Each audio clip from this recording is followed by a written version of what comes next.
Practice walking on ramps of various inclination angles with the patient. Make sure a handrail is always available while training on the ramp.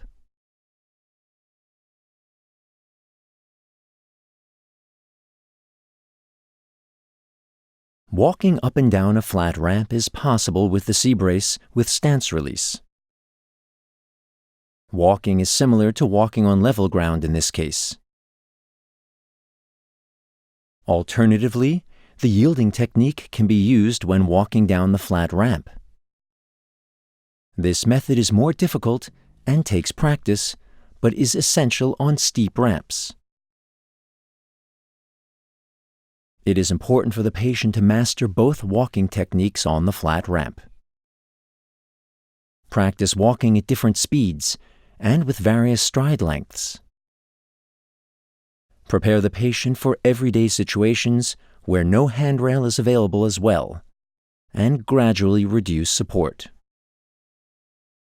After walking freely, practice carrying objects such as an exercise ball. This helps the patient learn how to position their feet without visual feedback and to fully trust the orthosis.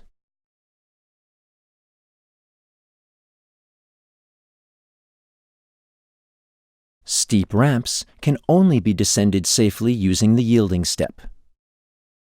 This means consciously flexing against the hydraulic resistance in the stance phase. Support from the physiotherapist on the steep ramp is very important for the patient's safety at the outset. One hand is positioned on the patient's pelvis, while the other hand supports and controls the orthotic joint during flexion. Once the patient has gained sufficient confidence, the support can be gradually reduced.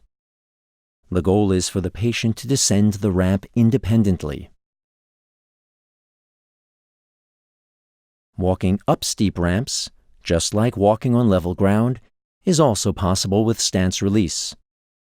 The possible stride length depends on the status of the patient's muscles.